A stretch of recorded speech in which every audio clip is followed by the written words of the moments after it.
Yes, good morning students. Welcome to your own channel accounts वाला। और आज बहुत खूबसूरत सा दिन है क्योंकि कल वो दिन है। एक गाना मुझे याद आ रहा है बड़ी अच्छी सी, जिसका मुझे था इंतजार वो घड़ी आ गई।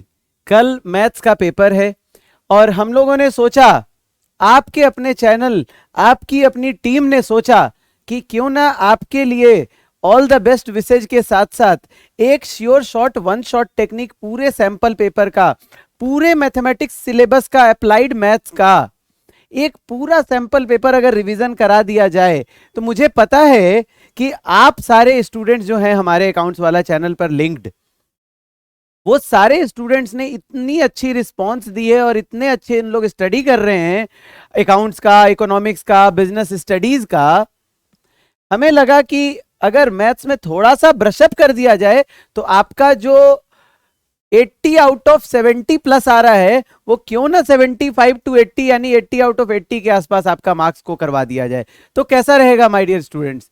बहुत अच्छा रहेगा।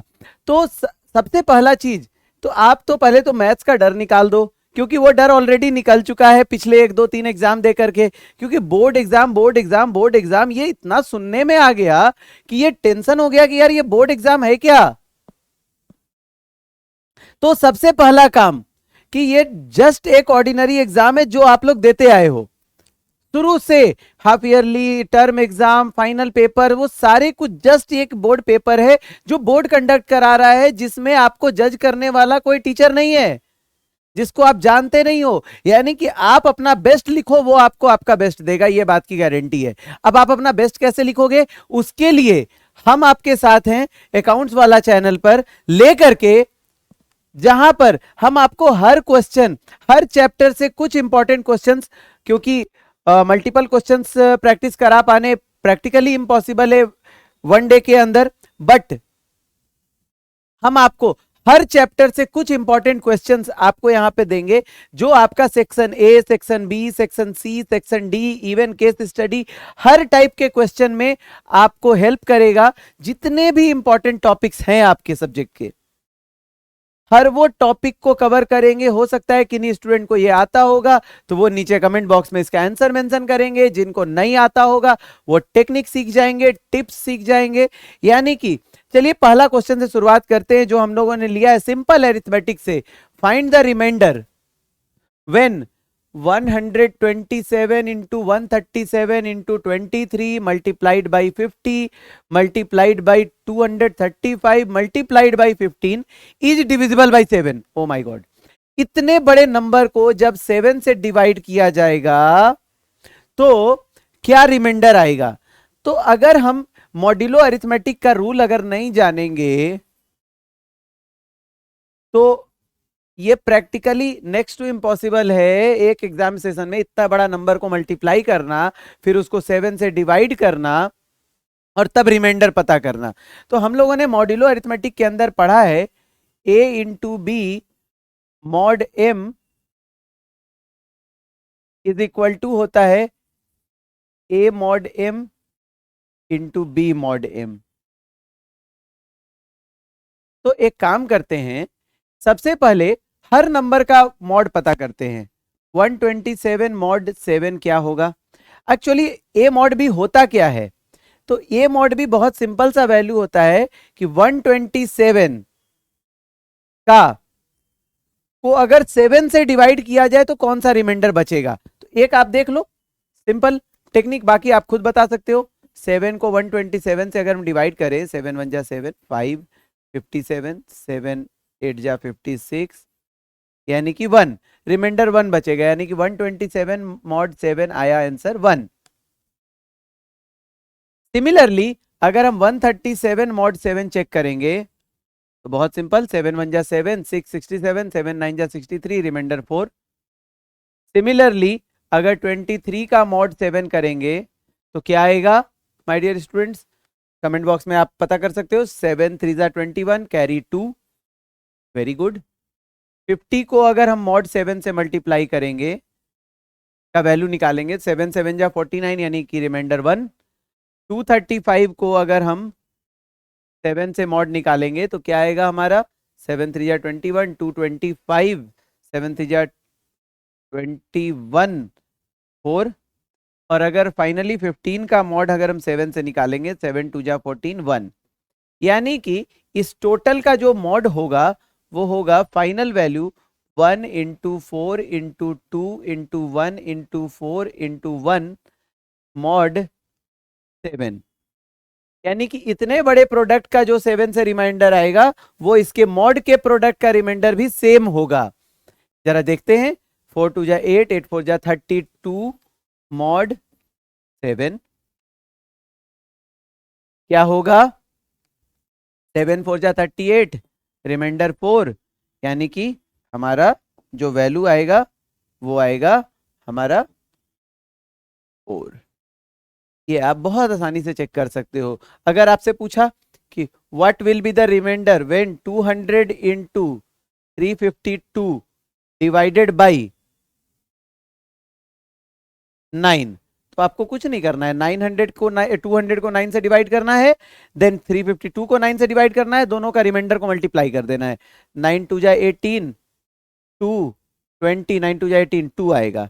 352 को 9 3 27, 8 82, 9 81, 2 इंटू 1 मॉड 9, यानी कि 2 मॉड 9 क्या होगा, 2, यानी कि इस पूरे का जो रिमाइंडर आएगा 2 होगा। सिमिलरली इससे मल्टीपल क्वेश्चन, हम लोग कुछ क्वेश्चंस आपके लिए यहाँ पे फ्रेम किए हैं, कुछ क्वेश्चंस हम आपके साथ डिस्कस करते जाएंगे टाइम टू टाइम। हो सकता है कुछ बढ़िया क्वेश्चंस हमें ऑल ऑफ ए सडन जैसे याद आता जाएगा, वो हम आपके साथ जस्टिफाई करते जाएंगे, जिससे आपकी प्रैक्टिस एकदम सॉलिड हो जाएगी, सीमेंटेड हो जाएगी, कि आप चाहे कितने भी टिपिकल क्वेश्चंस क्यों ना मिल जाएं आपको बोर्ड एग्जाम के अंदर, आप बाकी सारे स्टूडेंट ऐसे ऐसे कर रहे होंगे और आप ऐसे ऐसे कर रहे होंगे, तो ये हम लोग आपके साथ कंटिन्यूअस रहेंगे। तो आई होप कि ये मॉड्यूलो अरिथमेटिक का आपके पास ये वाला बेसिक कॉन्सेप्ट क्लियर हो गया होगा कि कोई भी दो नंबर के प्रोडक्ट का मॉड जो होता है वो सेपरेटली अलग अलग नंबर के मॉड के बराबर होता है और उसके प्रोडक्ट के इक्वल होता है। यानी कि हम छोटे छोटे मॉड में डिवाइड कर सकते हैं और उसको फिर मल्टीप्लाई करके एक छोटे छोटे नंबर निकाल सकते हैं, and then we can easily find the desired remainder, right. Next, totient function. ये टोशेंट फंक्शन क्या होता है, तो याद रखिएगा, टोशेंट फंक्शन किसी भी नंबर का जो होता है वो होता है उसके total number of divisors, positive divisors, total number of positive divisors. तो 12 के पॉजिटिव डिवाइजर्स कौन कौन है, 1 2 3 4, और किससे कटता है 12, 6 एंड इटसेल्फ, यानी कि 12, 1 2 3 4 5 6। तो देयरफॉर टोशेंट फंक्शन ऑफ 12 जो हो जाएगा वो हो जाएगा 6। बहुत आसान है, देखो अगर नहीं पता रहेगा तो ये सिंबल ही नहीं समझ में आएगा कि यार टोशेंट क्यों लिखा हुआ है, ये टी है जो सिंबॉलिक है, लेकिन हमारा टोशेंट का ये होता है। अब सोच के देखो, एक बहुत सिंपल सिंपल है लेकिन थोड़ा अरिथमेटिकल मैथमेटिक्स में कुछ कुछ सिंबल्स बना दिए गए हैं कि जिससे हमारा मैथमेटिक्स यूनिफॉर्म बना रहे, पूरे ग्लोबल बना रहे। तो totient function of any number n क्या होता है, total number of divisors, right. अगर मान लीजिए आपसे पूछा जाए टोशेंट फंक्शन ऑफ 8, तो anybody can tell what is the totient function of 8? Yes, 1 2 4 and 8, यानी कि टोशेंट फंक्शन ऑफ 8 क्या हो जाएगा, 4, 1 2 3 4, टोटल 4 डिवाइजर्स हैं इसके। इसी तरह और भी बहुत सारे फंक्शंस होते हैं, एक जैसे सिग्मा एन, वो होते हैं सम ऑफ ऑल द डिवाइजर्स,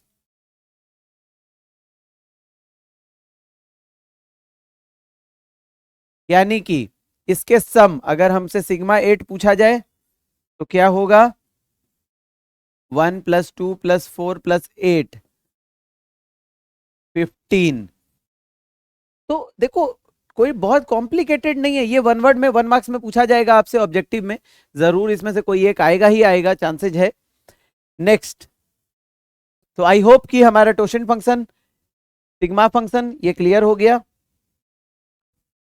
अब देखते हैं कुछ अरिथमेटिकल कैलकुलेशन जो हम लोगों ने क्लास 6-7 से भी पढ़ा है, basics. Boats and streams, pipes and systems, time and work, बहुत सारे क्वेश्चन। A man rows 15 kilometre up stream and 25 kilometre down stream in 5 hours each time. What is the speed of the current?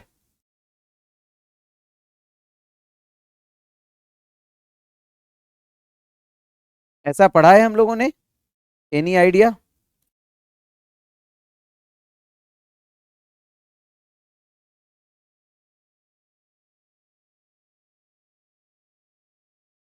तो ऐसे में हम लोग दो चीज निकालते हैं। पहला, late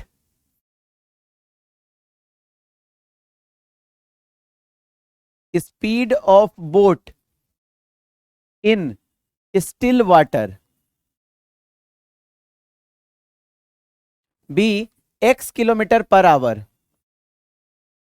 and speed of current is equal to y kilometre per hour. अब जरा देखो क्या है, यहां पे दो चीजें हैं। पूछा तो है स्पीड ऑफ द करंट, लेकिन जब तक हमें बोट का स्पीड नहीं पता होगा हम कैसे निकालेंगे? तो दोनों जरा सोचो, एक बोट है जो अप स्ट्रीम का मतलब करंट के अपोजिट डायरेक्शन में, एंड 25 किलोमीटर डाउन स्ट्रीम मतलब अलोंग विद द करंट, धारा के साथ, जिधर नदी की धार जा रही है उधर। तो ऑटोमेटिक हम यहां सोच सकते हैं कि अप स्ट्रीम में स्पीड जो होगा वो माइनस होगा कि प्लस होगा। तो ऑलवेज याद रखना, अप स्ट्रीम में स्पीड हमेशा माइनस होता है और डाउन स्ट्रीम में स्पीड हमेशा प्लस होता है।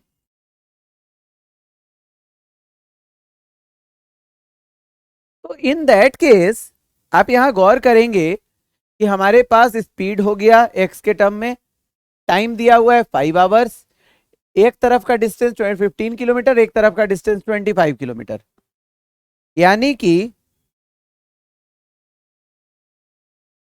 अगर हम इससे रिलेट करें तो डिस्टेंस इज इक्वल टू, हम लोगों ने पढ़ा है speed into time, 5 into x minus y is equal to 15, 5 into x plus y is equal to 25। अब ये दो इक्वेशंस हमारे पास फ्रेम हो गए, इन दोनों को सॉल्व कर दें अगर, तो हम यहाँ पे देखेंगे कि 5 3 जा 15, 5 5 जा 25, अगर हम इसको सॉल्व करें तो ये कट जाएगा। 2x is equal to 8, therefore x is equal to 4 and y is equal to 1। तो हमारे पास निकल गया, therefore speed of current is equal to y is equal to 1 kilometre per hour. और अगर हमसे पूछेगा एंड स्पीड ऑफ बोट अगर पूछा होता इन स्टिल वाटर, तो क्या हो जाता हमारा 4 किलोमीटर पर आवर, राइट। तो ये याद रखना है हमेशा कि जब भी अप स्ट्रीम और डाउन स्ट्रीम का केस आएगा तो हमेशा प्लस और माइनस वाला कंडीशन लगाएंगे। इट मींस कि अगर अप स्ट्रीम में स्पीड हमेशा घट जाएगी, डाउन स्ट्रीम में स्पीड हमेशा बढ़ जाएगी, ये याद रखना है। क्योंकि जब भी आप नदी में, वैसे भी हम लोग बोटिंग करते हैं, कहीं जाते हैं स्विमिंग वगैरह या सी बीचेज पर, तो हमारे को देखना पड़ता है कि लहर के साथ तैरना आसान होता है, लहर के अपोजिट बहुत डिफिकल्ट होता है तैरना, राइट। तो नेक्स्ट क्वेश्चन देखते हैं हम लोग, अरिथमेटिक का भी आप लोग बहुत अच्छे से क्वेश्चन बना सकते हैं।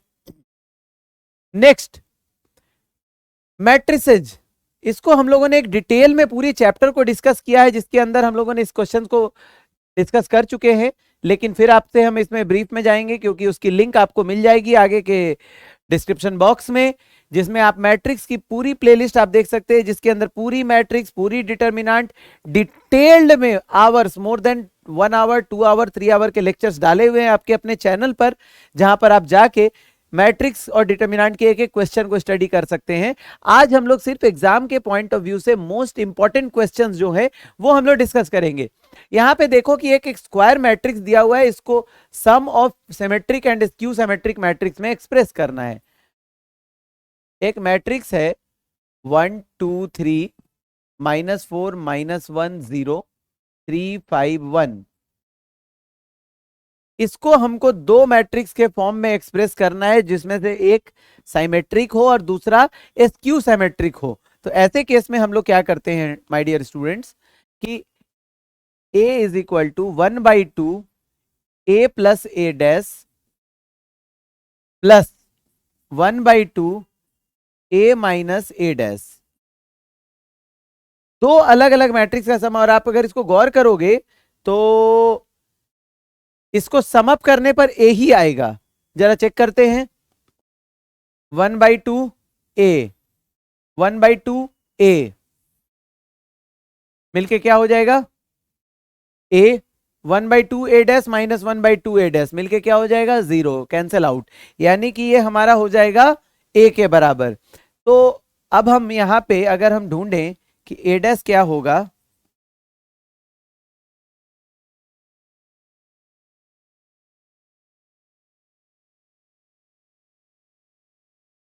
a डैश क्या होगा, ए डैश का मतलब होता है ट्रांसपोज। ट्रांसपोज का मतलब होता है रो को कॉलम में और कॉलम को रो में इंटरचेंज कर देते हैं।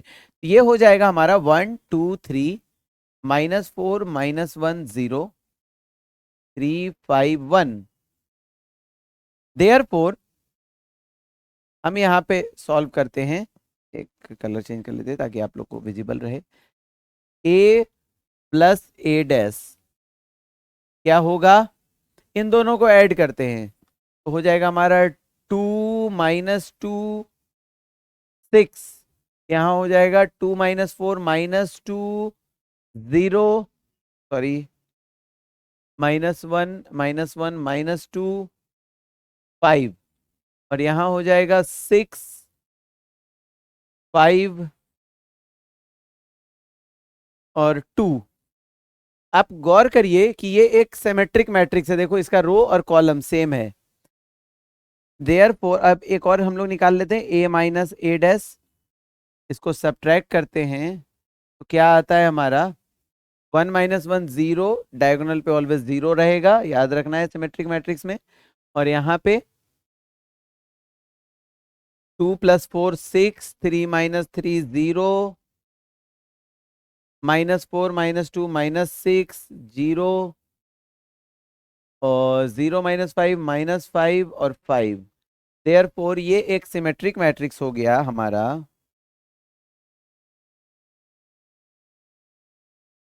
ये एक सिमेट्रिक मैट्रिक्स है और ये एक एस्क्यू सिमेट्रिक मैट्रिक्स है, क्योंकि एस्क्यू सिमेट्रिक मैट्रिक्स जो होता है वो होता है निगेटिव ट्रांसपोज के बराबर।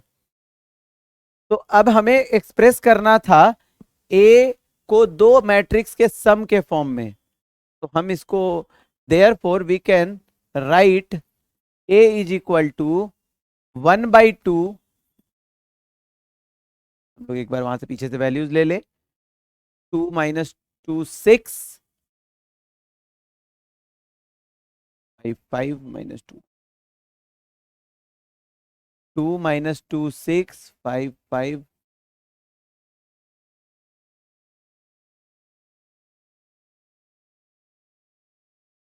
प्लस 1/2 हम ले लें सिमेट्रिक स्क्यू सिमेट्रिक वाला वैल्यूज। तो हमारा हो जाएगा 6 -5 5 -6 6 -5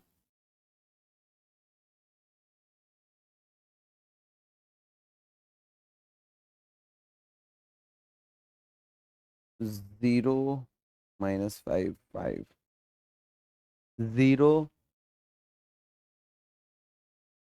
5 -5। यानी कि therefore this has been listed as symmetric and skew symmetric matrix. तो आपको जब भी क्वेश्चन देगा इस तरह से देगा, कोई एक स्क्वायर मैट्रिक्स दे देगा और मेंशन करेगा कि express this matrix as a sum of symmetric and a skew symmetric matrix, right. Now next question पे हम लोग मूव ऑन करते हैं। कॉस्ट फंक्शन दिया हुआ है और मार्जिनल कॉस्ट का मिनिमम वैल्यू निकालना है, किस आउटपुट पर होगा, देखते हैं।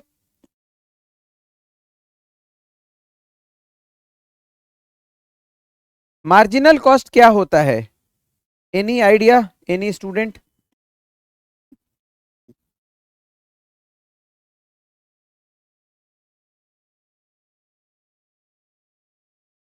Any idea what is marginal cost? तो हम लोग जानते हैं, हम लोगों ने पढ़ा है बेसिक्स इकोनॉमिक्स के अंदर कि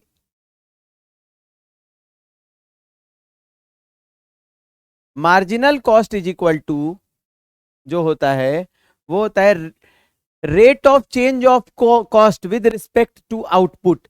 यानी कि जैसे जैसे आउटपुट के रिस्पेक्ट में कॉस्ट में जो चेंजेज आते हैं that is called marginal cost, यानी कि डीसी बाई डीएक्स। जरा निकालते हैं इसका डिफरेंशिएशन। हमारा कॉस्ट फंक्शन है, ये हमारा कॉस्ट फंक्शन है, ये लगता है 3 यहाँ का वैल्यू है, गलती से यहाँ पे पेस्ट हो गया है। तो डीसी बाई डी एक्स, इसका डिफरेंशिएशन निकालते हैं। तो माय डियर फ्रेंड 300x का डिफरेंशिएशन 300 माइनस 10x स्क्वायर का 10 टू जा 20x प्लस 1/3, तो 1/3 इंटू 3 कट गया x स्क्वायर। नाउ अब इसका हमको मिनिमम वैल्यू निकालना है, किस पॉइंट पर x के किस आउटपुट पर मार्जिनल कॉस्ट हमारा मिनिमम रहेगा। तो कैसे निकालेंगे, तो let marginal cost is equal to F X. हम लोगों ने पढ़ा है मैक्सिमा मिनिमा के अंदर कि किसी भी फंक्शन का मिनिमम वैल्यू निकालने के लिए क्या करते हैं, उसका अगेन डेरिवेटिव निकालते हैं। तो एफ डैश एक्स क्या होगा, 300 का 0 माइनस 20 प्लस 2x। फिर हम क्या करते हैं, मैक्सिमा या मिनिमा के लिए इस डेरिवेटिव को 0 करते हैं। तो 2x is equal to 20, therefore x is equal to 10। Now हम लोग मैक्सिमम या मिनिमम पे चेक करने के लिए एफ डबल डैश एक्स निकालते हैं। तो एफ डबल डैश क्या होगा, -20, उसका तो 0 हो गया, सॉरी, -20 का 0, 2x का differentiation 2 greater than 0, therefore f x यानी कि marginal cost is minimum at x is equal to 10।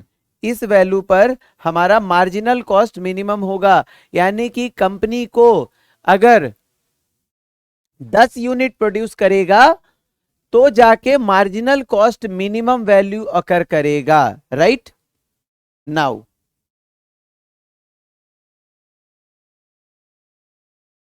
Find the intervals in which the function is increasing and decreasing. एक गिवन फंक्शन दिया हुआ है, हमें पता लगाना है कि किस इंटरवल के अंदर ये फंक्शन इंक्रीजिंग होगा या किस इंटरवल के अंदर ये फंक्शन डिक्रीजिंग होगा। जरा गौर करो, एक बार समझो पहले इंक्रीजिंग डिक्रीजिंग का कॉन्सेप्ट। मान लिया ये कोई फंक्शन का ग्राफ है, y is equal to F x, और हम यहां देख रहे हैं कि फंक्शन के टर्निंग पॉइंट्स कहां कहां पर हैं। तो हम देखेंगे कि हमारे टर्निंग पॉइंट्स 1 2 3 4 जगह पे हैं। जरा गौर कीजिए, मान लीजिए कि ये पॉइंट है ए कॉमा एफ ए, ये है मान लीजिए बी कॉमा एफ बी, ये है मान लीजिए सी कॉमा एफ सी, ये है मान लीजिए डी कॉमा एफ डी। तो we can see that a से लेकर के बी तक फंक्शन का ग्राफ कैसा हो रहा है, इंक्रीज हो रहा है कि डिक्रीज हो रहा है।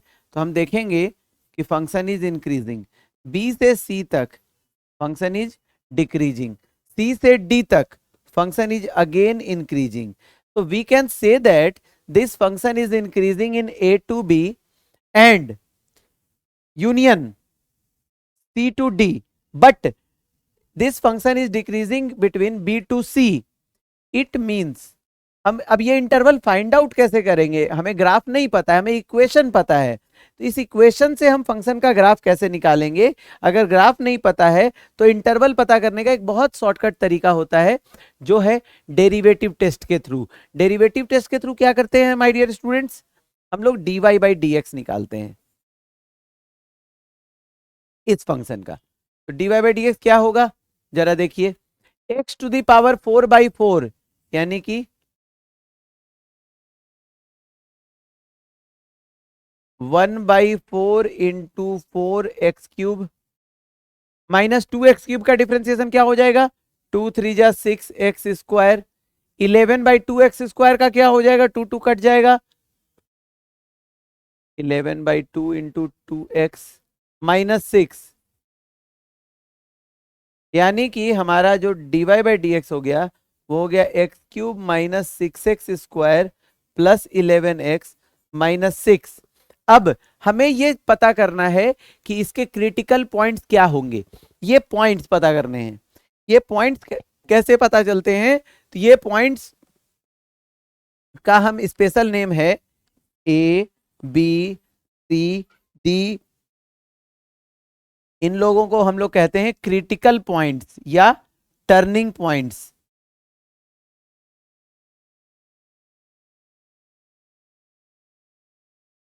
क्रिटिकल पॉइंट्स क्या होते हैं, वो वैल्यू होते हैं जहां पे dy by d x zero होता है।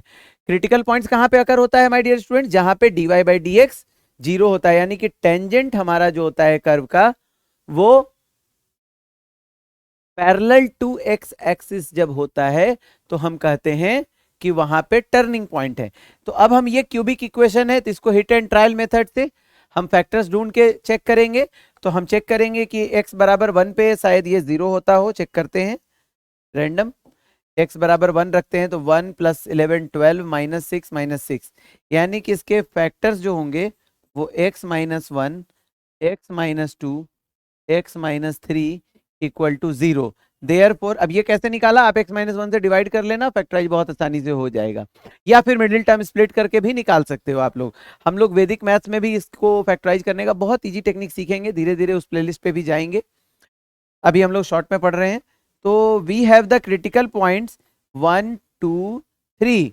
Now how to find among these intervals which one is increasing and where is the decreasing function is decreasing, कहां पर होगा। तो हम चेक करते हैं, हमारे पास dy बाई डी एक्स, हम लोग क्या करेंगे, sign scheme of dy by d x use करेंगे। तो sign scheme of dy by d x, dy by d x क्या था हमारा, x³, एक बार देख लें function, minus 6x² plus 11x minus 6 plus 11x minus 6 and we have the critical points 1 2 and 3। तो इसको नंबर लाइन पे पुट करके देखते हैं माय डियर फ्रेंड्स, 1 2 3। नाउ अब हुआ कि हम ये कैसे पता करेंगे, तो चेक करेंगे कोई भी नंबर इन तीनों पॉइंट को छोड़ के, क्योंकि इन तीनों पॉइंट पे dy बाई डी एक्स क्या हो रहा है, 0, इसके अलावा 0 तो नहीं होगा ये तो पता है। तो चेक करते हैं कि पॉजिटिव होगा या निगेटिव होगा। तो रैंडमली हम 0 रख के देखते हैं, तो 0 रखेंगे तो 0 माइनस 0 प्लस 0 माइनस 6 यानी कि निगेटिव वैल्यू। हम चाहें तो अल्टरनेट साइन पुट कर सकते हैं, लेकिन याद रखना जब 2 रूट्स हो तभी अल्टरनेट पुट करते हैं, 2 से ज्यादा रूट हो तो हर वैल्यू पे चेक करना होगा। लेकिन ये बहुत सिंपल कंटिन्यूअस इंक्रीजिंग रूट्स हैं तो यहाँ पे आप अल्टरनेट साइन लगा सकते हो, negative positive negative again positive. तो here we can see that therefore fx is increasing in, increasing कहां कहां पर है, यहां पर और यहां पर। तो fx इज इंक्रीजिंग इन 1 से 2 यूनियन 3 से इंफिनिटी, इंफिनिटी हमेशा ओपन ब्रैकेट में रहेगा, ध्यान रखना है। एंड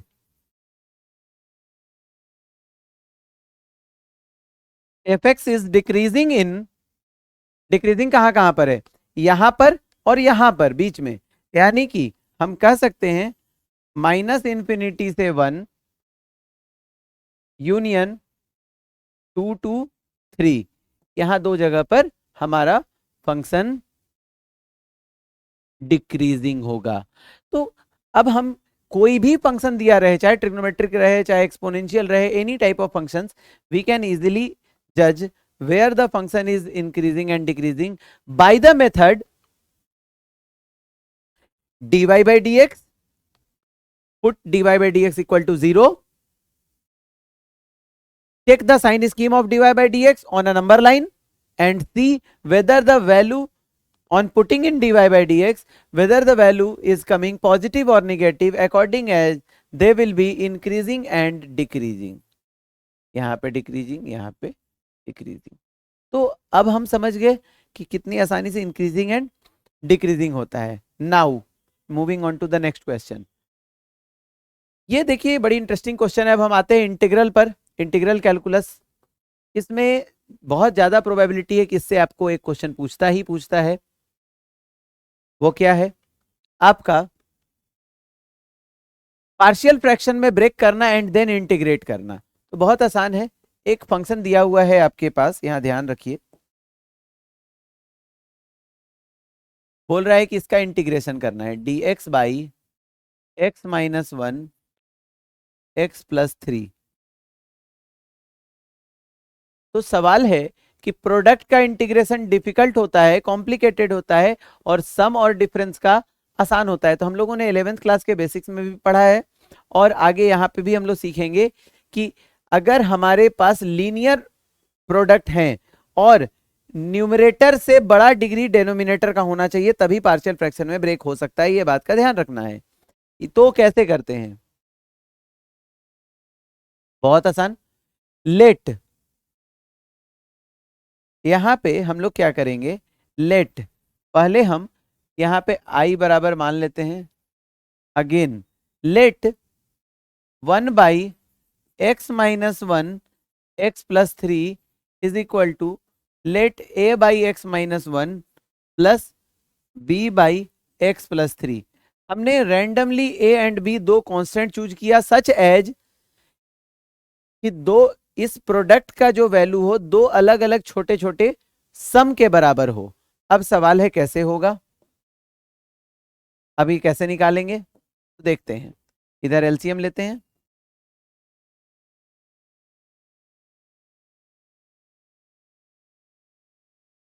ए के साथ एक्स प्लस 3, बी के साथ एक्स माइनस 1, और यहां 1 by x minus 1 x plus 3। यहां हम देखेंगे कि denominator has been cancelled out. अब हमें ए और बी का वैल्यू निकालना है। तो इसके बहुत तरीके हैं, हम लीनियर इक्वेशन कोएफिशिएंट इक्वेट करके भी निकाल सकते हैं, लेकिन जो बेस्ट और शॉर्टेस्ट टेक्निक है, शॉर्टकट, बहुत जबरदस्त फास्टेस्ट आंसर आपको बताएगा। जैसे ए निकालना है तो ध्यान रखो, अगर डिफरेंट डिफरेंट लीनियर फैक्टर्स हो, तो अगर हमें ए निकालना है तो क्या करना होगा माय डियर फ्रेंड्स, बी को 0 करो। तो put x is equal to 1। अगर हम x is equal to 1 put करते हैं तो पूरे LHS और RHS दोनों तरफ, तो we get 1 is equal to a into 1 plus 3 यानी कि 4, और यहां हो गया 0। देयरफॉर हमारा a का वैल्यू डायरेक्ट निकल गया 1/4। और अब हमको b निकालना है, तो b निकालना है तो क्या पुट करेंगे हम लोग, a को 0 करेंगे। तो a को 0 करने के लिए put x is equal to -3। -3 जब हम पुट करेंगे तो क्या हो जाएगा, a 0 हो जाएगा हमारा, और -3 -1 यानी कि we get -4b। Therefore we get b is equal to -1/4। Now a और b का वैल्यू निकल गया। अब देखिए कि इस समय इतना टिपिकल लग रहा था ये इंटीग्रेशन, पता नहीं कौन सा सब्स्टिट्यूशन लगेगा, पार्शियल फ्रैक्शन कैसे होगा, कौन सा कंप्लीटिंग स्क्वायर मेथड लगेगा, स्पेशल इंटीग्रल लगेगा। लेकिन जैसे ही ये पार्शियल फ्रैक्शन में ब्रेक हुआ तो वी विल गेट, एक बार फ्रैक्शन देख लें, x माइनस 1 और x प्लस 3। a का वैल्यू आया है हमारा 1/4 x minus 1 plus minus of 1/4 x plus 3 dx। दोनों के साथ अलग अलग कर दीजिए। 1/4 x minus 1 dx minus 1/4 dx by x plus 3। और अब लीनियर फंक्शन का हम लोग बहुत बेसिक फॉर्मूला जानते हैं कि 1/4 1/x का इंटीग्रेशन होता है log x log mod x minus 1 minus 1/4 log mod x plus 3 plus c। हम लोग बेसिक छोटा सा log का रूल अप्लाई कर सकते हैं। 1/4 कॉमन निकाल लिया। log m minus log n, we have studied that log m by n होता है प्लस सी। ये हो गया हमारा डिजायर्ड इंटीग्रल, यानी कि इसका इंटीग्रल हो गया। एक्चुअली ln भी होता है log भी होता है, अभी हम ln या log दोनों में से कुछ भी लेके चल सकते हैं बोर्ड के लिए, टिल बोर्ड। आगे हायर क्लासेज में हम पढ़ेंगे difference between ln and log, जिसमें सिर्फ एक बेस का अंतर होता है छोटा सा।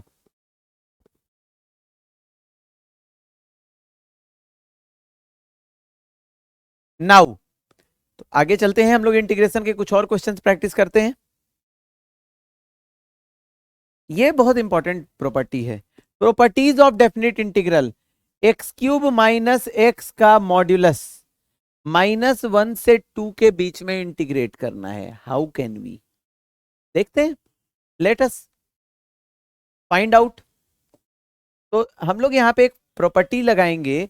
वी नो दैट ए से b f x d x is equal to a to c f x d x plus c to b f x d x. मतलब हम लोगों ने क्या अप्लाई किया, ए से बी का अगर इंटीग्रल निकालना है जहां पे अगर साइन स्कीम अलग अलग होता है, तो हम क्या करते हैं, इसको दो छोटे छोटे लिमिट्स में ब्रेक कर देते हैं और ए से सी और सी से बी का बीच का इंटीग्रेशन निकालते हैं। अब सवाल क्या है कि कैसे पता चलेगा, तो we know that x cube minus x के, हम देखते हैं कि जीरोज क्या क्या है। X cube minus x is equal to 0, x into x square minus 1 is equal to 0, x is equal to 0 -1 +1।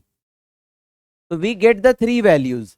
अब जरा हम देखते हैं कि यहाँ पे इसका साइन स्कीम क्या है, कहाँ पे ये निगेटिव होता है, कहाँ पे पॉजिटिव होता है। -1 0 1 हम चेक करते हैं 2 रख के। जरा 2 रखते हैं कि ये वैल्यू क्या आता है।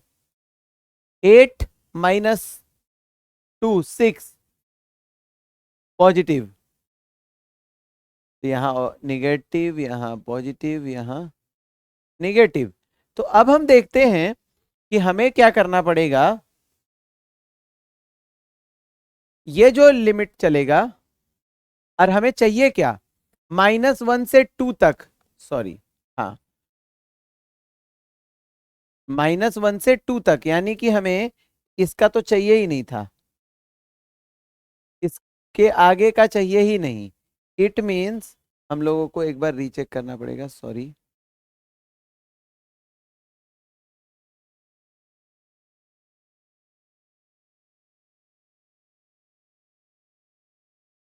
हम लोग एक बार फिर से लेते हैं कि हमें लिमिट चाहिए -1 0 1 2 तक। तो सवाल है कि 1.5 रख के देखते हैं, तो 1.5 का क्यूब अप्रोक्स हो जाएगा 3 पॉइंट समथिंग, माइनस 1.5 यानी कि पॉजिटिव वैल्यू 0.1 रख के देखते हैं तो हो जाएगा 0.001 माइनस 0.1, यानी कि ये हो जाएगा निगेटिव वैल्यू, ये हो जाएगा again positive value. It means कि हमने देखा दो जगह पॉजिटिव है और एक जगह निगेटिव है। अब इसका इंटीग्रल कैसे निकालेंगे, इंटीग्रल टफ नहीं होता है, डोंट वरी। -1 से 0 आई इज इक्वल टू, यहाँ पे क्या है, दो जगह पॉजिटिव है, x cube minus x d x plus 0 to 1 minus of x cube minus x d x plus 1 to 2 x cube minus x d x. और इसका इंटीग्रेशन बहुत सिंपल है, जो हम लोग पावर वाला मेथड जानते हैं। X to the power 4/4 minus x square by 2 -1 से 0 plus 0 x square by 2 minus x cube by 4, क्यों? माइनस साइन को इधर कर दिया हमने, 0 से 1 plus same value x⁴/4 minus x² by 2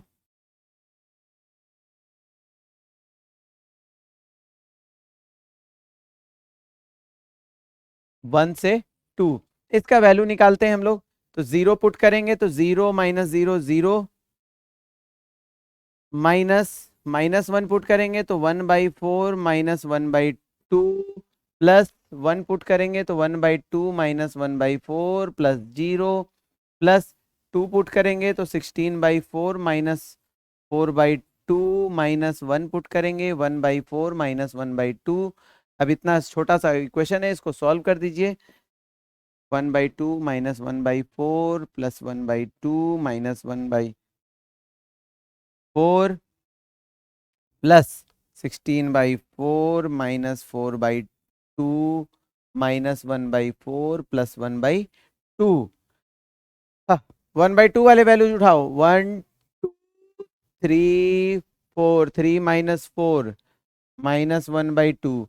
1/4 वाले उठाओ, -1 -1 -2 प्लस 16 यानी कि 14 -1 प्लस 13/4, 13 - 2 यानी कि 11/4। ये हो गया हमारा आंसर। मतलब आप देखो कि इंटीग्रेशन बहुत कॉम्प्लिकेटेड नहीं है, लेकिन समझना बहुत जरूरी है। अगर इसी तरह मान लीजिए आपसे पूछ देता है कि मॉड एक्स का इंटीग्रेशन बताइए -2 से 2 तक, तो बहुत सिंपल, मॉड एक्स का 0 0 पर होता है तो -2 0 2, 1 रख के देखते हैं तो पॉजिटिव, -1 रख के देखते हैं तो निगेटिव, -2 से 0 x d x minus plus 0 से 2 इंटीग्रेशन एक्स डी एक्स, बस इसको सॉल्व कर देना है। यानी कि कैसा भी आपको क्वेश्चन आएगा आप बहुत आसानी से बना सकते हैं। नाउ नेक्स्ट क्वेश्चन हम लोग मूव करते हैं, शायद अच्छा ये आपके पसंद का चैप्टर है, ये भी इंटीग्रेशन ही है। कंज्यूमर सरप्लस सरप्लस निकालना है अगर डिमांड फंक्शन दिया है तो होता क्या है? कंज्यूमर मतलब कस्टमर, सरप्लस मतलब एक्स्ट्रा। अगर डिमांड फंक्शन गिवन है, कंज्यूमर सरप्लस कैसे निकालते हैं? तो डिमांड फंक्शन दिया हुआ है 25 - x - x² when P0 is equal to 19। तो x जो है वो हमारा नंबर ऑफ यूनिट्स है, तो कंज्यूमर सरप्लस जो होता है वो होता है 0 to x0 P d x minus P0 x0। बहुत सिंपल। अब सवाल है x0 कैसे निकाले? तो पहले x का वैल्यू निकालते हैं कि जब P0 19 हो तो 19 पर x का वैल्यू क्या होगा। पुट करते हैं 25 - x - x², it means x² plus x minus 6 is equal to 0। इसको हम फैक्टराइज करते हैं तो x plus 3 x minus 2 equal to 0, therefore x is equal to 2 और x इज इक्वल टू -3। तो negative quantity not possible in economics. आपका x कभी भी निगेटिव नहीं हो सकता है। नंबर ऑफ यूनिट्स कैसे निगेटिव हो जाएगा? तो हम क्या करेंगे, x is equal to 2 consider करेंगे। तो x is equal to 2 consider करेंगे तो P0 x0 पहले निकालते हैं। तो P0 x0 क्या होगा, 19 इंटू 2 यानी कि 38। नाउ कंज्यूमर सरप्लस निकालते हैं, तो सबसे पहले हम निकालते हैं 0 to 2 integration of 25 - x - x² dx। तो हम लोगों ने पढ़ा है 25x - x²/2 -x³/3, इसका वैल्यू निकाल लो 0 से 2 के बीच में। और CS निकालना है कंज्यूमर सरप्लस, तो इसमें से 38 को माइनस कर दो P0 x0, यानी कि अब हम वैल्यू पुट करते हैं, 2 पुट करेंगे तो 50 -4/2 यानी कि 2, 8/3 यानी कि 8/3 -38, 48 -38, 10 -8/3, 30 -8, 22/3। ये हो गया कंज्यूमर सरप्लस हमारा। Now you get it, consumer surplus क्या होता है? कंज्यूमर सरप्लस वो वैल्यूज का इंटीग्रल होता है, मतलब sum of all till 0 to x0, यानी कि जिस पॉइंट पर इक्विलिब्रियम स्टैब्लिश होता है वहां से लेकर के, 0 से लेकर के वहां तक, उस वैल्यू तक के, x के वैल्यू तक का डिमांड फंक्शन का integral minus negative product of P not into x not. Now I hope कि अब आपका इंटीग्रल कैलकुलस के सारे क्वेश्चंस हम लोगों ने क्लियर कर लिए। एक शायद और हो हमारे पास। अच्छा, अब कुछ क्वेश्चंस हम लोग रैंडम स्टडी करेंगे, कुछ हमने आपके लिए बना के रखे हैं स्पेशली, यहाँ पे हम क्वेश्चन आपको देते जाएंगे, साथ में लाइव क्वेश्चंस हम लोग आपके साथ डिस्कस करेंगे जो बोर्ड के लिए इंपॉर्टेंट क्वेश्चंस हैं। 1 to 1 क्वेश्चंस हर चैप्टर से उठाएंगे, अभी और रिमेनिंग क्वेश्चंस बचे हुए हैं। जैसे डिफरेंशियल इक्वेशन, डिफरेंशियल इक्वेशन में आपको, क्योंकि मुझे बहुत सारे क्वेश्चंस बताने थे, अब एक एक करके फ्रेम करके रखना, it was quite difficult for all of you. हमें बहुत सारे जो जो इंपॉर्टेंट क्वेश्चंस हर चैप्टर से हैं वो हम आपके साथ लाइव यहाँ पे डिस्कस करेंगे। डिफरेंशियल इक्वेशंस,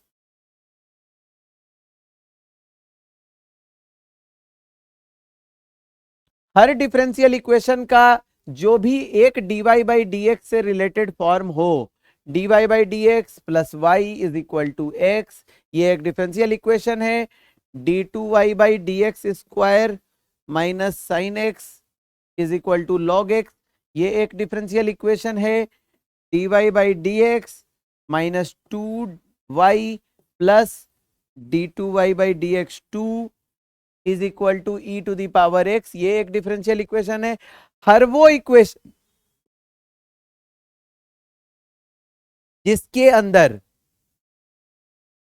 एटलीस्ट एक dy बाई डी एक्स या उससे हाइयर ऑर्डर के डेरिवेटिव मौजूद होंगे तो वो एक डिफरेंशियल इक्वेशन होगा। हर डिफरेंशियल इक्वेशन का एक ऑर्डर होता है, एक डिग्री होता है। ऑर्डर क्या होता है? हाईएस्ट ऑर्डर ऑफ डिफरेंशिएशन, मतलब जिसमें कितनी बार डिफरेंशिएशन हुआ है इसका ऑर्डर 1 होगा, इसका ऑर्डर 1 होगा। क्यों? एक बार डिफरेंशिएशन हुआ है। इसका ऑर्डर 2 होगा, इसका भी ऑर्डर 2 होगा। क्यों? ये 2 बार डिफरेंशिएशन हुआ है। डिग्री, डिग्री होता है हाईएस्ट पावर, हाईएस्ट पावर, इस सब का डिग्री 1 है, हमने लिख दिया है क्योंकि इसमें सब पर पावर 1 ही है। लेकिन अगर मान लीजिए कि इस पर पावर क्यूब कर दीजिए, इस पर पावर स्क्वायर कर दीजिए, तो डिग्री क्या होगी? Anyone can tell? हम बताते हैं। बहुत लोग को लग रहा होगा डिग्री 3। अच्छा, कितने लोग को लग रहा है डिग्री 2 होगी, कितने लोग को लग रहा है डिग्री 3 होगी? तो जो लोग को लग रहा है हाईएस्ट पावर के हिसाब से डिग्री काउंट होती है, तो नहीं, इसकी डिग्री 2 होगी। कैसे? ऑर्डर की जो हाईएस्ट पावर होती है that is the degree of that differential equation, यानी कि इस डिफरेंशियल इक्वेशन की डिग्री हो गई 2। आई होप कि ये डिफरेंशियल इक्वेशन का पार्ट हम लोग का कॉन्सेप्ट क्लियर हो गया 1 वर्ड में। अब आते हैं हम कुछ डिफरेंशियल इक्वेशन सॉल्व करने के लिए। बहुत आसान है, अलग अलग वेरिएबल सेपरेबल मेथड है, होमोजीनियस है, लीनियर डिफरेंशियल इक्वेशन है, ये 3 टाइप हैं। आप एक बार विजिट कर लो, अपने बुक को गो थ्रू कर लो। वेरिएबल सेपरेबल मेथड, दूसरा टाइप है होमोजीनियस,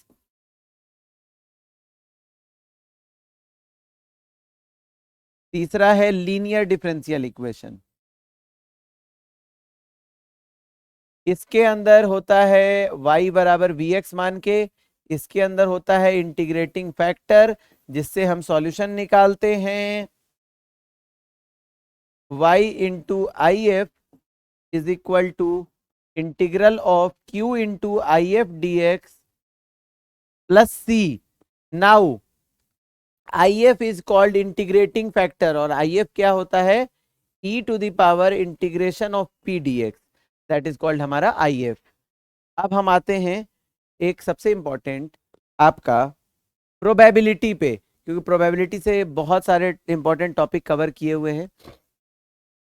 प्रोबेबिलिटी में हम लोग पढ़ते हैं probability, binomial distribution.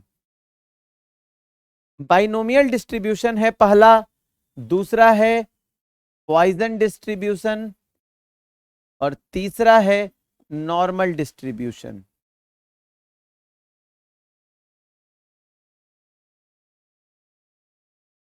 Binomial distribution कब अप्लाई करते हैं? तब अप्लाई करते हैं जब नंबर कम होते हैं, फाइनाइट होते हैं। हर प्रोबेबिलिटी, हर इवेंट की, नंबर ऑफ ट्रायल्स में हर इवेंट की प्रोबेबिलिटी सेम होती है, ये याद रखना। सक्सेस और फेलियर दोनों की प्रोबेबिलिटी अगर सेम होती है तो हम अप्लाई करते हैं बाइनोमियल डिस्ट्रीब्यूशन। जैसे एक कॉइन को 10 टाइम्स टॉस किया गया, 10 टाइम्स एक कॉइन को टॉस किया गया और उसमें हेड आना सक्सेस है, तो पी क्या हो गया? एक कॉइन के लिए 1/2। तो आप गौर करके देखिए माय डियर स्टूडेंट्स कि एक कॉइन के लिए अगर सक्सेस है 1/2, तो फिफ्थ कॉइन के लिए सक्सेस क्या होगा? 1/2। 10वें कॉइन के लिए सक्सेस क्या होगा? 1/2। यानी कि हर ट्रायल में सक्सेस की प्रोबेबिलिटी सेम रहेगी। क्यू हो गया फेलियर की प्रोबेबिलिटी, जो होता है 1 - पी। देयरफॉर p x is equal to r success जो होता है वो होता है हमारा n c r p to the power r q to the power n minus r. यानी कि अगर हमसे बोलेगा कि 4 हेड आने का प्रोबेबिलिटी क्या होगा? 10c4 into 1/2 to the power 4 into 1/2 to the power 6। समझे? आर हो गया यहाँ 4, तो यहाँ लिखा 4, यहाँ लिखा 6। इसको सॉल्व करते हैं। हम लोग 10c4 का वैल्यू निकालना जानते हैं, 10 factorial by 4 factorial into 6 factorial, 1/2 का पावर 4, 2 का पावर 6, दैट इज 2 का पावर 10।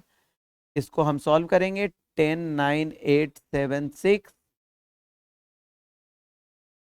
6 फैक्टोरियल कैंसल्ड आउट, 4 3 2 1, 4 2 जा 8, 2 2 3 3 जा 9, यानी कि ये हो गया हमारा 210।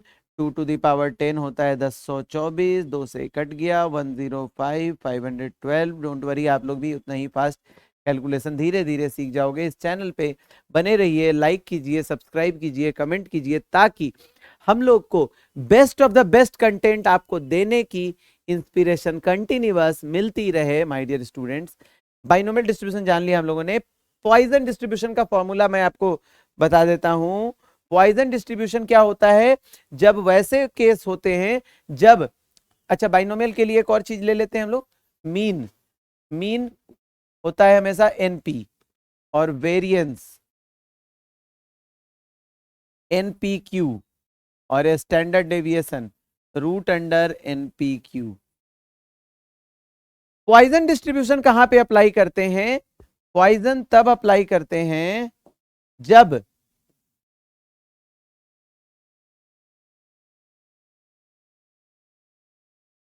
एन नंबर ऑफ इवेंट्स बहुत ज्यादा होते हैं, मोर देन 50 जनरली पॉइजन लिया जाता है, बट फाइनाइट होते हैं, मतलब n टेंड्स टू इंफिनिटी होते हैं और सक्सेस की प्रोबेबिलिटी बहुत छोटी होती है। जैसे ट्रैफिक सिग्नल पे एक कोई बिजी रोड, मान लिया आप अगर पटना बिहार में हो तो पटना में सबसे बिजी रोड माना जाता है, मान लो डाक बंगला चौराहा या बोरिंग रोड चौराहा या दिल्ली का कनॉट प्लेस। वहां पर रेड कलर की कार सुबह 10:10 पे अगर 2000 गाड़ियां जा रही हैं तो रेड कलर की मर्सिडीज बेंज के गुजरने की प्रोबेबिलिटी क्या होगी? गिवन दैट कि देयर आर 2000 कार्स या 20,000 कार्स इन द सोसाइटी, जिसमें से मात्र 6 लोगों के पास रेड कलर की मर्सिडीज है, तो वो 10:10 पे कितनी प्रोबेबिलिटी गुजरेंगी? तो ऐसे निकालते हैं। तो इसको अगर हम 10,000 का कॉम्बिनेशन फैक्टोरियल निकालेंगे तो क्वाइट इम्पॉसिबल हो जाएगा बाइनोमियल डिस्ट्रीब्यूशन से। तो यहां पे हम ये लगाते हैं, तो क्या फॉर्मूला लगाते हैं? लैम्डा निकालते हैं जो होता है एनपी, यानी कि मीन। और मीन जो होता है वो बहुत छोटा वैल्यू होता है, यूजुअली लेस देन 5 होता है, और एन जो होता है यूजुअली ग्रेटर देन 50 होता है। यूजुअली, ऐसा नहीं है, 10 भी हो सकता है, 50 भी हो सकता है, 100 भी हो सकता है, आप यहां भी लगा सकते हो। बट इसका फॉर्मूला होता है probability of x is equal to r success, जो होता है वो होता है e to the power minus lambda into lambda to the power r divided by r factorial. ये होता है हमारा very important formula my dear students.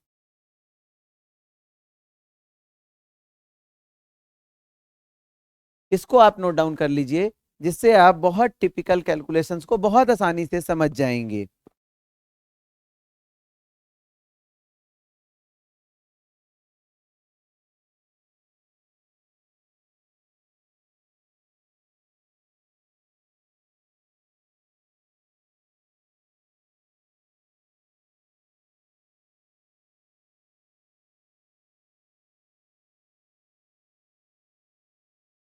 जैसे एक क्वेश्चन हम देखते हैं।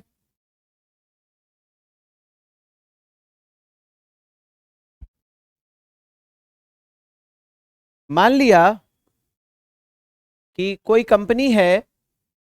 जिसमें कोई कंपनी है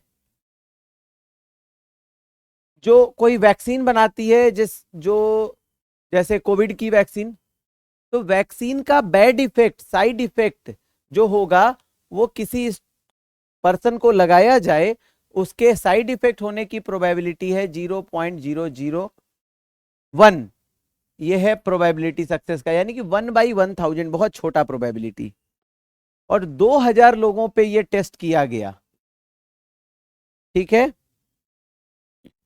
तो पता करना है हमें कि अगर 2000 लोगों को ये वैक्सीन लगाया जाएगा तो एग्जैक्टली 3 लोगों को ये रिएक्शन करेगा, इसका क्या प्रोबेबिलिटी होगा।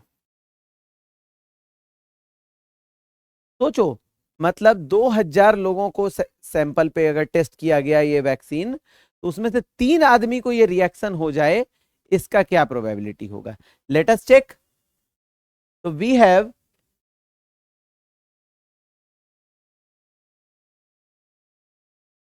Lambda is equal to np, मतलब मीन हमें निकालना है। क्वेश्चन में मेंशन है ई टू दी पावर -2 का वैल्यू दिया हुआ है 0.1353, ये क्वेश्चन में दिया रहेगा, डजेंट मैटर, आपको डरने की जरूरत नहीं है। एनपी, एन हमारा क्या है डियर स्टूडेंट, 2000। प्रोबेबिलिटी क्या है 0.001, इसका वैल्यू क्या आएगा, इसको उड़ा दो, यानी 1000, 3030 यानी कि 2। तो पी एक्स बराबर 3, 3 लोगों पे अगर टेस्ट किया जाए तो we have lambda is equal to 2, we have r is equal to 3, therefore p x is equal to 3। आप पीछे फॉर्मूला देखो, probability of r success is equal to e to the power minus lambda into lambda to the power r divided by r factorial। यानी कि अगर हम इसे solve करें तो e to the power -2 into lambda यानी कि 2 to the power r divided by 3 factorial। e to the power -2 का क्वेश्चन में वैल्यू मेंशन रहेगा, नहीं तो आपके पास एक टेबल दिया रहता है एग्जामिनेशन में, जिसमें ई के सारे वैल्यूज लिखे हुए होते हैं, इंटू 8 डिवाइडेड बाई 6। इसको आप सॉल्व करेंगे तो आंसर आएगा अराउंड 0.180, यानी कि प्रोबेबिलिटी बहुत छोटी है कि 3 लोगों को वो इन्फेक्शन होगा। अब हम निकालते हैं नॉर्मल डिस्ट्रीब्यूशन, सीखते हैं। तो नॉर्मल डिस्ट्रीब्यूशन के लिए जेड टेबल दिया रहता है, उसके लिए भी मैं आपको आज फॉर्मूला बता दे रहा हूं।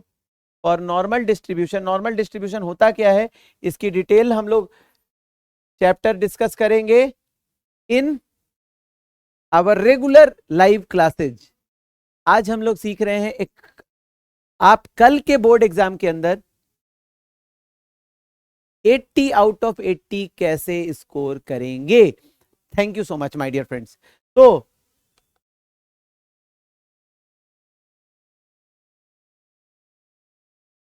P x less than r का वैल्यू जो होता है वो होता है हमारा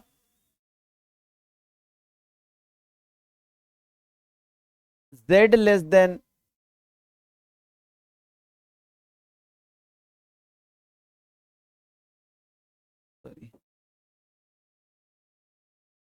हम यहाँ पे z का वैल्यू निकालते हैं। z बराबर होता है x minus mean by standard deviation.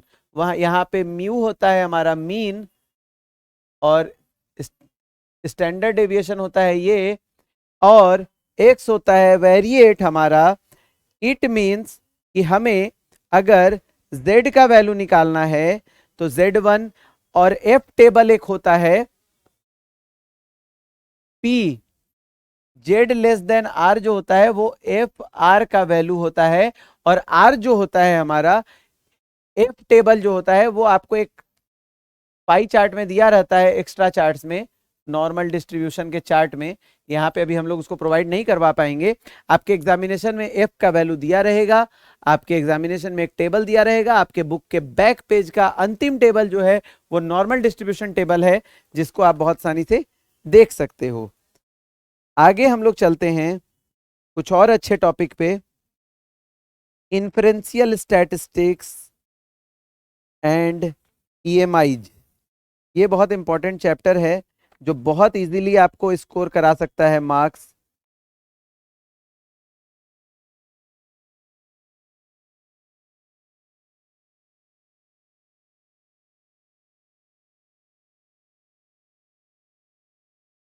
परपीच्युइटी and sinking funds.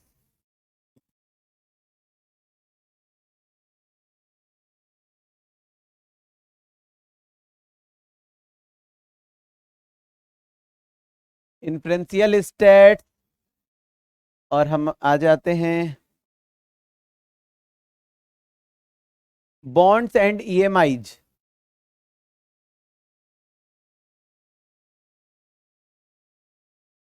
Sinking fund, sinking funds क्या होते हैं? कुछ वैसे अमाउंट्स होते हैं जो बड़ी बड़ी companies as a customer, as a person, as a consumer हम लोग एंटीसिपेट करते हैं इमरजेंसी फंड। वहां पे कुछ फंड की जरूरत होती है, उस फंड को हम कुछ ऐसे बैंक में, कुछ ऐसे जगह पे इन्वेस्ट करते हैं जहां पे एक गिवन इंटरेस्ट, हमको फिक्स इंटरेस्ट मिलता है, और जो पार्टिकुलर उस अमाउंट के बाद हमें, उस ड्यूरेशन के बाद वो अमाउंट डिस्चार्ज होता है। जैसे मान लीजिए किसी को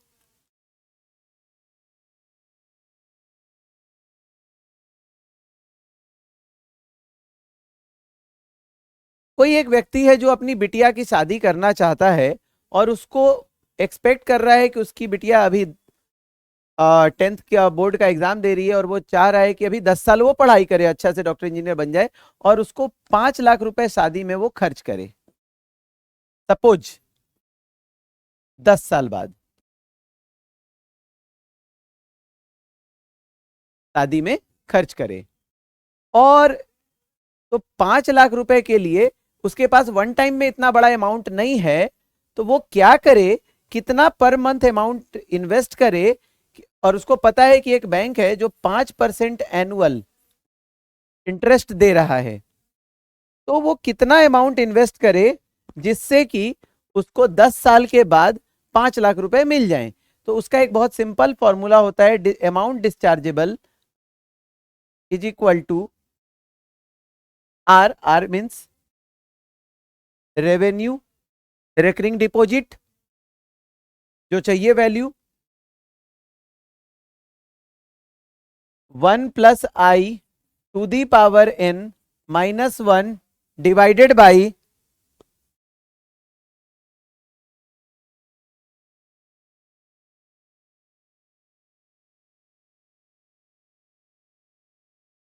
i। i होता है रेट, तो i हमारा है 5/100, यानी कि 0.05। अब जरा हम देखते हैं कि हमें अमाउंट चाहिए 5 लाख रुपए, इज इक्वल टू आर, ये हमें कैलकुलेट करना है। 1 + i यानी कि 1.05, एनुअल हम कितना डिपॉजिट करें, -1 डिवाइडेड बाई आई, आई यानी कि 0.05। अब हुआ 1.05 का पावर 10 का वैल्यू, आप चाहे तो लॉग टेबल से निकाल सकते हो, लॉग टेबल वहां गिवन रहता है। तो 5 लाख इज इक्वल टू, इसको सॉल्व करेंगे तो वैल्यू आएगा आपका आर का वैल्यू 39,745.63। ये हमारा हो गया एनुअल ईएमआई, यानी कि अगर एनुअली वो व्यक्ति मात्र 39,000 रुपीज जमा करे तो वो आराम से धूमधाम से 10 साल के बाद अपनी बिटिया की शादी कर सकता है, बहुत अच्छे से, राइट। तो माय डियर फ्रेंड्स, इससे कितना आसानी से हम सिंकिंग फंड्स या उसकी ईएमआई ये सब निकाल सकते हैं। अभी ईएमआई का भी एक क्वेश्चन हम लोग बनाएंगे शॉर्ट में, फास्ट में, क्योंकि अब हम लोग एंडिंग की ओर जा रहे हैं और आपको एक बार पूरे चैप्टर को गो थ्रू भी करना है, वी नो दैट। तो ईएमआई से वर्ड से शायद ही आज कोई हिंदुस्तान या पूरे वर्ल्ड में कोई भी ऐसा व्यक्ति और छोटा से छोटा बच्चा होगा जो परिचित नहीं होगा, जो फैमिलियर नहीं होगा कि व्हाट इज ईएमआई। ईएमआई का मतलब होता है इक्वेटेड मंथली इंस्टॉलमेंट। ईएमआई पर हम लोग कार लेते हैं, टीवी लेते हैं, फ्रिज लेते हैं, मोबाइल लेते हैं, प्रोजेक्टर लेते हैं, अपनी जरूरत की सारी चीजें, बाइक लेते हैं, स्कूटी लेते हैं। क्यों? क्योंकि हमें पता होता है कि हम लोग एक एवरेज मिडिल क्लास फैमिली से हैं, तो बड़ी अमाउंट एक बार में स्पेयर नहीं कर सकते हैं, तो बैंक हमसे थोड़े मोड़े नॉमिनल चार्जेज डिडक्ट करते हैं और वो ऐड करके एक मंथली इंस्टॉलमेंट फिक्स कर देते हैं, जो कि टोटल अमाउंट के हिसाब से कैलकुलेट किया जाता है। तो ईएमआई निकालते कैसे हैं, तो आप ये जान लीजिए, ईएमआई जो होता है दो तरीके से निकाला जाता है, एक होता है फ्लैट रेट मेथड से, एक होता है रिड्यूसिंग रेट मेथड से। ईएमआई आज हम लोग सीखेंगे फ्लैट रेट मेथड से। तो फ्लैट रेट मेथड से जो होता है फॉर्मूला बहुत सिंपल होता है, P plus PNI divided by N। बहुत सिंपल फॉर्मूला, डायरेक्ट। जैसे मान लीजिए आपके पास एक रैंडम क्वेश्चन आया कि कोई व्यक्ति ने 5 लाख रुपए का की एक गाड़ी खरीदी 12% के फ्लैट रेट से 3 साल के लिए, तो उसकी पर मंथ की ईएमआई कितनी बनेगी? मतलब P बराबर 5 लाख रुपीज उसने लोन लिया at the rate of 12% for 3 years, लेकिन हम लोग मंथली देते हैं तो इसलिए हम लोग इसको 3 इंटू 12 36 मंथ्स कर देंगे। अब हमें निकालना है आई, तो आई क्या होगा? तो आई यहां पर थोड़ा सा चेंज हो जाएगा, यहां पर लेते हैं आई जो हो जाएगा 12%, 12/100 तो नहीं होगा, इंटू 12, क्योंकि मंथली इंटरेस्ट जाएगा तो पर मंथ 1% का इंटरेस्ट, यानी कि आई हो जाएगा हमारा 0.01। तो बहुत सिंपल है, देयरफॉर ईएमआई जो होगा वो होगा पी हो गया 5 lakh plus 5 lakh into n, n हो गया हमारा 36 into i 0.01 divided by n. इसको सॉल्व करेंगे, यहाँ पे 0 से उड़ा दीजिए तो आ जाएगा हमारा वैल्यू 18,888.89। ये हो गया मंथली ईएमआई। यानी कि अब आपको पता है कि अगर आपको 5 लाख रुपए की गाड़ी लेनी हो फ्लैट रेट पर, तो 12% के रेट पे अराउंड 18,000 रुपए महीने की ईएमआई बनेगी। अगर आपकी इनकम उससे ज्यादा है तो आप ले सकते हो, नहीं है तो अपने घर वालों को भी आप बोल सकते हो कि 1 साल रुक जाइए, हम थोड़ा सा और अच्छा मार्क्स ले आते हैं ताकि हमारी बहुत अच्छी जगह प्लेसमेंट हो जाए और फिर आप भी उसको कोऑपरेट कर सको। My dear students, proud of you. इसी तरह रिड्यूसिंग रेट से भी निकलता है। Last but not the least एक लीनियर प्रोग्रामिंग हम लोग पढ़ लेते हैं। लीनियर प्रोग्रामिंग में ऑप्टिमाइजेशन टेक्निक्स,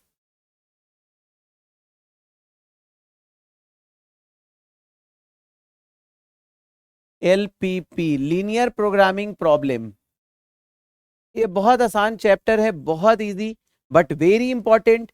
इससे केस स्टडी में भी क्वेश्चंस आ सकते हैं, इससे आपके सेक्शन डी में भी आते हैं।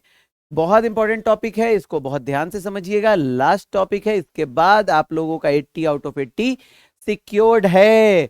बस आपको रिवीजन करना है, सेल्फ कॉन्फिडेंस को बूस्ट करना है।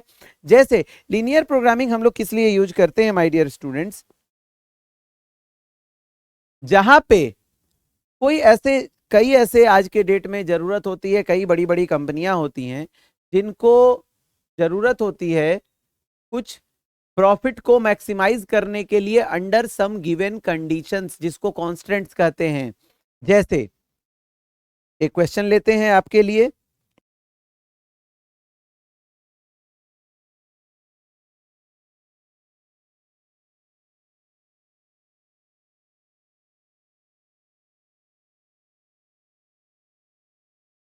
एक कंपनी है जो दो चीजें बनाती है, मैन्युफैक्चर करती है, एक चेयर और एक टेबल, एक चेयर और एक टेबल।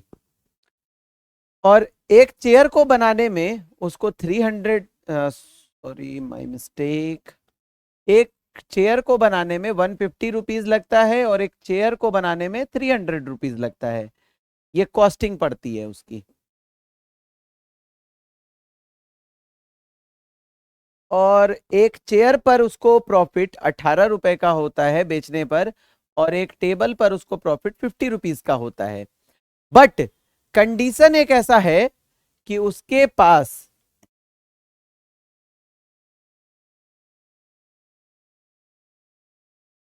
स्पेस, और यहां पे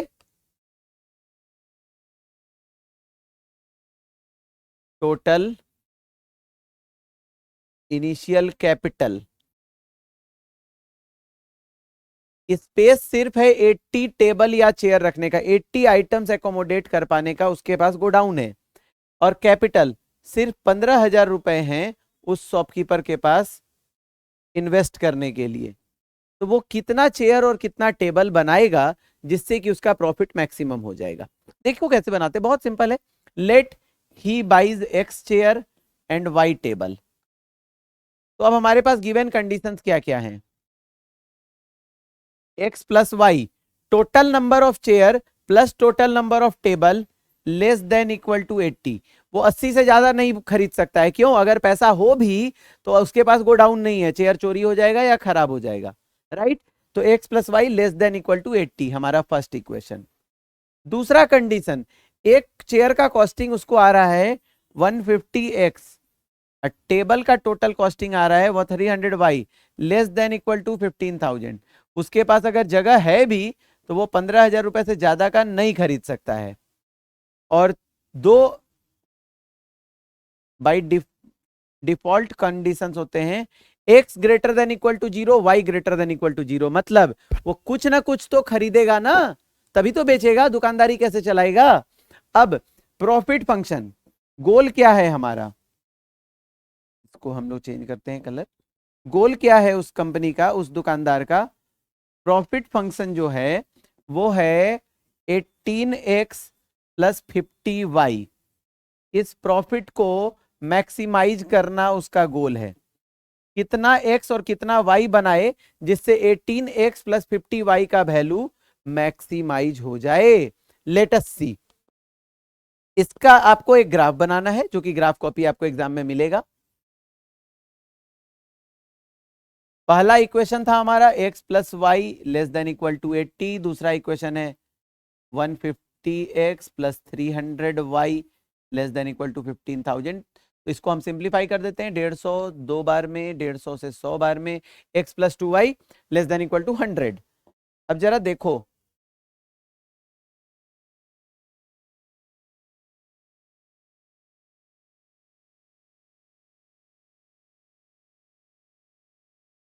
x का वैल्यू 0 रखेंगे तो y 80 आएगा, x का वैल्यू 80 रखेंगे तो y का वैल्यू 0 आएगा। यहाँ पे x का वैल्यू 0 रखेंगे तो y का वैल्यू 50 आएगा, y का वैल्यू 0 रखेंगे x का वैल्यू 100 आएगा। 0,80 यहां कहीं होगा, आप अपना मार्किंग कर सकते हो।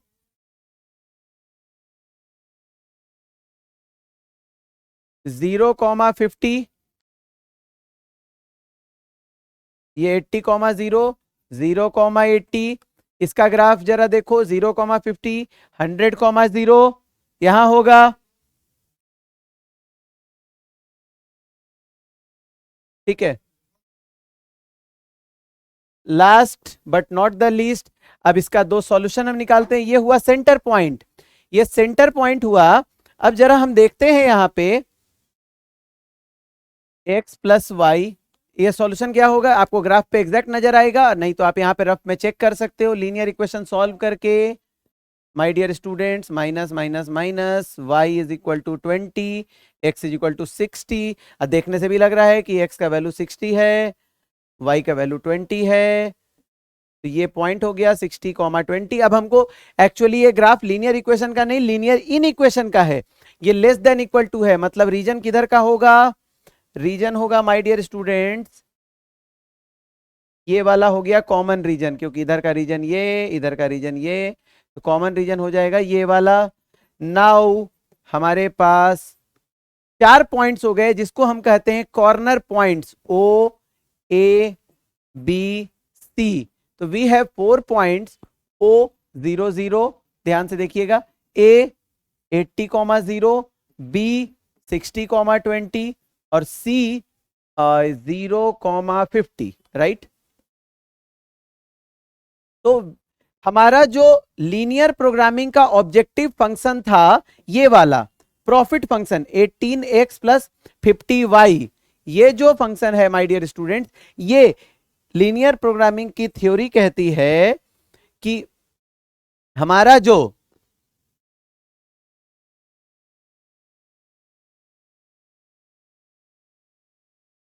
ऑप्टिमल सॉल्यूशन है, ऑप्टिमल सॉल्यूशन मतलब मैक्सिमम वैल्यू या मिनिमम वैल्यू, इसी 4 कॉर्नर पॉइंट्स के अंदर एग्जिस्ट करेगा।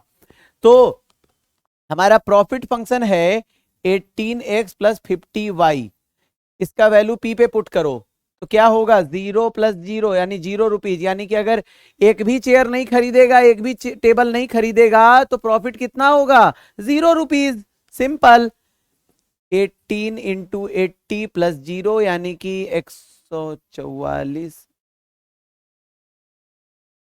18 इंटू 60 प्लस 50 इंटू 20 यानी कि 1080 प्लस 1000 यानी कि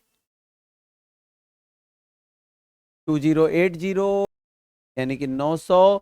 यानी कि हम देख रहे हैं कि यहाँ पे हमारा जो मैक्सिमम वैल्यू है वो इस पॉइंट पर एग्जिस्ट करेगा।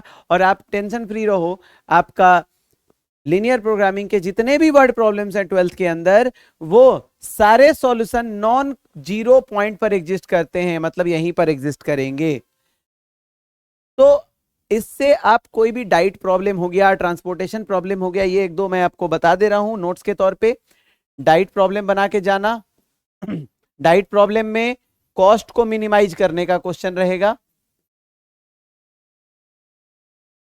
ट्रांसपोर्टेशन अगर केस स्टडी के अंदर आएगा, इसके अंदर भी कॉस्ट को मिनिमाइज करने के लिए आएगा। प्रॉफिट प्रॉब्लम, इसके ये जो हमने डिस्कस कर लिया, प्रॉफिट को मैक्सिमाइज करने के लिए आएगा। तो ये सारे इंपॉर्टेंट केस होंगे। Now did you get our point. तो my dear student, last but not the least, आज आपको फेयरवेल करने का मन कर रहा है, क्योंकि आप सारे वो चैंपियन हैं जिन्होंने अब तक best of the best proof किया है, अपने साथ best of the best proof करा है।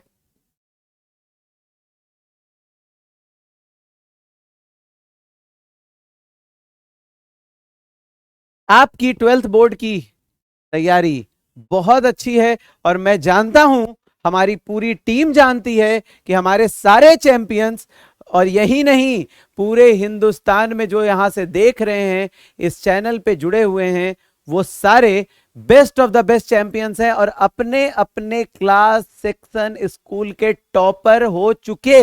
बस प्रोसेस बाकी है, कल जाके आपको वो प्रूव करना है, जो आपके रिजल्ट के रूप में पूरी दुनिया की नजरों में आएगा। तो my dear friends, all the best, very best. आप जाएं और बेस्ट ऑफ द बेस्ट अपना बेस्ट दें, और हम लोग एज ए अकाउंट्स वाला टीम आपको best of the best content provide करने के लिए रेडी हैं, जो आपको हमेशा प्रोवाइड करते रहेंगे, करते आए हैं, जहां पे आप कंटिन्यूअस लर्निंग लेते रहेंगे और चिंता मत करो, यहां से तो आपका सफर शुरू होता है मेरे दोस्तों। अभी सीए फाउंडेशन का बैच पढ़ना है हम लोग को चैनल पे, अभी हम लोगों को बीकॉम का पार्ट पढ़ना है, अभी हम लोग को स्टैटिस्टिक्स पढ़ने हैं, अभी हम लोग को वैदिक मैथ सीखना है, जनरल कंपटीशन के मैथ्स पढ़ने हैं ताकि बेस्ट ऑफ द बेस्ट कर सकें। तो thank you so much, good luck to all for your exam.